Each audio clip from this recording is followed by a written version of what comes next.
Andrew Armstrong. Welcome to the back office. We still have Richard with us. Hello. He stayed here all night. It's the next day. So tired. He's so tired. You can see his eyes are bloodshot. We've been chatting and chatting and chatting. Put the words to right we have. And we'll probably be recording some of that inane chatter and putting it up on YouTube for you to be subjected to it as well. Inane chatter? When was that? When was it ever that interesting? Yeah. Now Richard has something that he'd like to share with us, a curio, if you will. So Richard, please. But before that, I'd like to show you these. You've all seen these curious magnetic silver balls. What was it?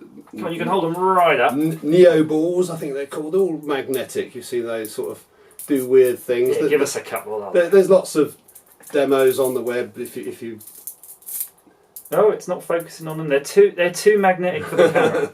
The light. Ooh, there we go. You've seen all these things, but there's one particular effect that I sort of came across with these that I haven't seen shown. So I'd actually like to show you this. It's just rather curious, rather nice. So we're going to move the camera over to a piece of equipment. But before we move the camera, Richard, let's explain what you need to do this at home. Right. You need to go into the kitchen and take your mother's glass chopping board. Does it need the writing? Is that? No, it just needs to be smooth, flat, shiny. Smooth, flat and shiny. Like my receding hairline. Yeah. In fact, a glossy wooden table will do this as well, but glass will show you we've got no tricks going on here. It is just what it is, which is a glass plate with some of these magnetic balls. And where can people buy these? eBay? eBay, Amazon, everywhere really. Probably even your local toy shop. There's probably an age fun. limit here because I think you don't want to swallow them. So they can eat it. They can do stuff with glue your insides together. But they can waste many hours of your time playing with these. They're almost sort of cell-like. They're like sort of molecules of some bizarre chemical. The way they interact and form different shapes. It's a fascinating thing to play with. I'd just like to show you one particular thing that I found particularly fascinating. Is this first time on YouTube? This thing's been. This is the first time. As I say, I've been looking for this. See if anybody has demonstrated this before, and I've not seen anybody demonstrate this. Right, and I'm not going to bother doing a jump cut. I'm going to be a cameraman now and just go straight into it. Let's get this on. Here we go. Right. So basically, this. Are you still on? I'm still on, of course. It all goes into the string. So. Basically, you make a little. So just to be, you've put a group of six together. 6 together. 6 is the magic number, because that is a hectagon. Sorry, yeah, hexagon. Yeah. 1, 2, 6.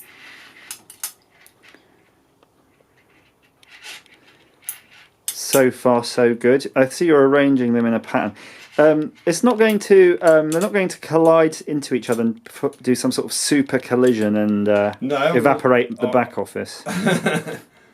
Well, you never know. That might happen. The curiosity of magnetic materials, especially these balls. I've had these for a while. I haven't quite figured out how they're magnetised because a magnet usually has a north and a south. And these are just balls, so I don't know where the north and south have arranged themselves. Now you notice when I added that ball, it tended to spin.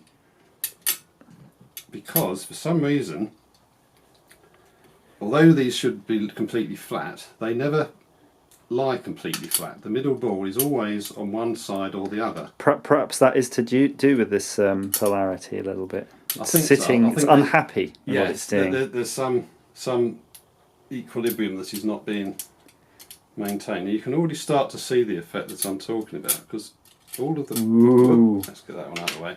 What I don't want these is to suddenly fly together because once they balance on their single end, they do get quite mobile. They do have a life of their own.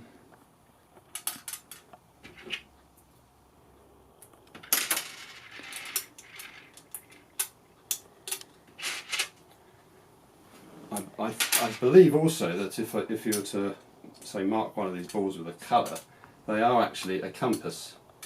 You see how it tends to move in a certain orientation?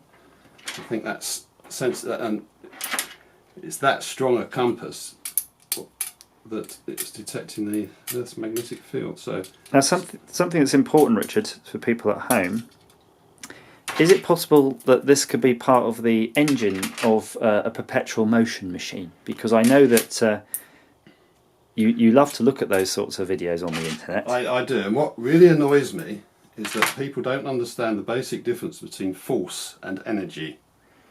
Energy is when force moves for a certain amount of time. Force moves something in time. If you have a force, if you have something pushing, there's no energy, it's just a force. You only get energy when the force causes motion. So a magnet has force, the force of magnetism, but there's no motion, so there's no energy there. It's like a spring. That's when you push the spring together, you're storing energy, and it's stored, but it's only, and it provides a force, and the force is always there, but it only becomes energy when it moves. Okay. So a tin of baked beans sitting on a shelf has a force. It is pushing down on the shelf. But that is only a potential energy. A force is not energy, and people keep confusing this issue. They say that magnets have energy.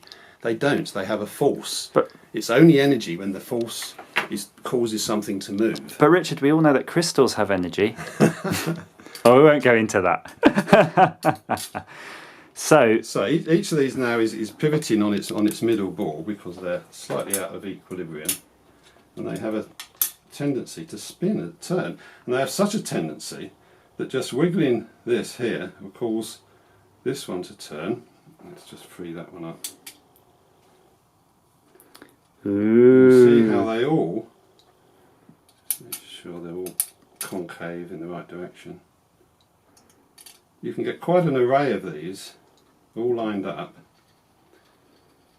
And the magnetic effect, if you get these balanced, get that a bit nearer, propagates through the array, and you can get quite a few of these. If I just wiggle over the top, make sure they are all moving. So the distance between them would be quite critical, but the closer they are, the better. Yes, but on a shiny surface, much closer than this, and they'll start to spin in, start to move into each other. So I think there's a challenge for viewers is to see how big an array one wiggling string can affect for one down the end of the array to actually still be affected. So we've just about got all of them moving here. Now you see that one is actually spinning like lasers, and they're all disturbing each other, they're all realigning with the Earth's magnetic field afterwards. So I think if we coloured one of these balls, we'd always find that they were coming to a rest in a certain direction. In a way we can spin all of them just by... See, you can play for hours with this. Now we take this string of magnetic balls and we join it together. Now what's going to happen? Nothing. So I guess this is kind of a review of this as a product. These as a product. Yeah. And a little bit of a play with the science behind it. So I think from what Richard's been saying, no doubt he would advise you to go on eBay instantly and just immediately and buy as many of these as you can to play with. You can use them at your desk at work. You can waste many hours while you're on the loo, playing with these bloody things, trying to work them out because you wouldn't think balls can go together in so many different ways, but they just do. They are quite bizarre the way they work and the way they.